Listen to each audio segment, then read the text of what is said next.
Rasulullah mengabarkan manakala fitnah Duhaimah itu sudah terjadi, kondisi umat Rasulullah itu digambarkan oleh Rasulullah: pagi beriman, sore sudah jadi kafir, atau sore beriman, paginya jadi kafir. Ini dahsyat sekali. Fitnah ini dahsyat sekali, dan ini sudah terjadi di Indonesia. Kenapa itu bisa terjadi? Kata Rasulullah, qala Rasulullah sallallahu alaihi wasallam, yabi'u dinahu bi'arati minad dunya.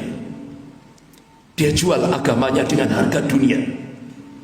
Coba kita lihat di Indonesia sekarang ini, benar-benar ya Allah, ngeri. Berapa banyak orang menjual din, menjual agama, menjual akidah demi jabatan, pangkat, kedudukan, fulus, popularitas, dan sebagainya dan sebagainya. Bahkan benar-benar di Indonesia sekarang sudah jadi tren sekarang ini. Ini dahsyat sekali. Ini yang sering disebut dengan fitnah kegelapan. Artinya bukan terus akhirnya di Indonesia itu gelap gulita, bukan. Itu bahasa kinayah, maksudnya fitnah kegelapan. Digambarkan oleh Rasulullah kalau sudah fitnah Duhaimah itu sudah terjadi, umat Rasulullah ini akan terbelah, terbagi menjadi dua kelompok: mukmin sejati dan munafik sejati. Artinya mukmin sejati di dalamnya tidak ada kemunafikan. Artinya munafik sejati di dalamnya tidak ada keimanan. Sampai seperti itu Rasulullah menggambarkan kalau sudah fitnah Duhaimah ini sudah terjadi. Bahkan yang kita saksikan di Indonesia, apa trennya itu?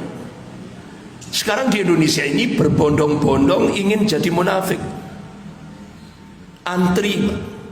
Kenapa? Itu tadi, di baliknya ada min amplopi bin fulus, ada iming-iming jabatan. Itu sekarang sudah tren. Padahal Allah ingatkan dalam surah An-Nisa ayat 145, a'udzubillahi minasyaitonir rajim, innal munafiqin fid darkil asfali minan nar. Sesungguhnya orang munafik itu, kata Allah, nanti di neraka diletakkan di dasarnya, di kerak neraka, di dasarnya neraka. Coba kita bayangkan, Rasulullah SAW pernah mengabarkan nanti ada, kata Rasulullah, paman beliau Abu Talib kalau meninggal dalam keadaan kafir, tapi Rasulullah mohon kepada Allah supaya diringankan azabnya. Jadi Rasulullah mengabarkan azab yang paling ringan itu akan menimpa Abu Talib ketika jari-jari kakinya disentuhkan di permukaan api neraka. Saat itu juga otaknya sudah mendidih. Itu baru menyentuh. Kita bisa bayangkan kalau ditaruh di dasarnya neraka itu gimana? Menyentuh saja, baru menyentuh, belum masuk, itu sudah otak sudah mendidih. Itu azab yang paling ringan. Nah sekarang kalau diletakkan di dasarnya neraka itu bagaimana? Naudzubillah, naudzubillah min dzalik. Tapi kenapa di Indonesia sekarang ini tren berbondong-bondong mau jadi munafik? Ya itu tadi. Karena di baliknya ada min amplopi bin fulus, iming-iming jabatan, pangkat, kedudukan, popularitas, dan sebagainya dan sebagainya. Oleh karena itu bapak-bapak, ibu-ibu yang dimuliakan Allah, ini fitnah yang paling dahsyat yang akan menimpa, dan ini sekarang sudah terjadi. Oleh karena itu, ayo,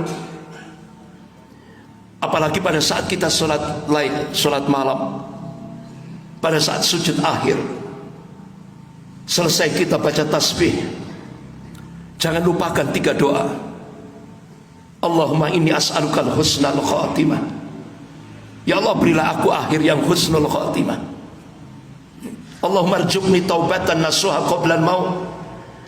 Ya Allah, berilah aku rizki berupa taubatan nasuha sebelum kematianku, ya Allah. Allah ya muqallibal qulub, tsabbit qalbi ala dinik. Ya Allah, Engkau yang bolak-balikkan hati, teguhkan hati hambamu ke dalam agamamu. Ini jangan dilupakan 3 doa itu. Karena fitnah duhaimah itu dahsyat sekali. Insya Allah manakala kita selamat ketika menghadapi fitnah duhaimah ini, insya Allah kita akan diselamatkan oleh Allah ketika menghadapi fitnah-fitnah selanjutnya yang lebih dahsyat itu. Tujuannya apa? Ini untuk menguji iman kita. Fitnah duhaimah itu Allah ingin menguji iman kita.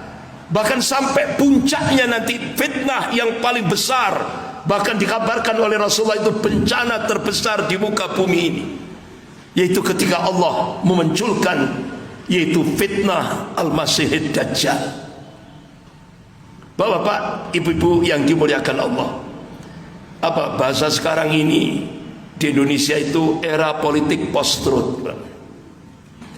Era politik post-truth itu kalau bahasa akademiknya itu masyarakat itu diaduk-aduk emosional, emosinya itu diaduk-aduk.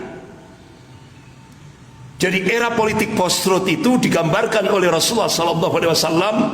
Qala Rasulullah sallallahu alaihi wasallam, sayati 'alan nas sanawatun khada'atun.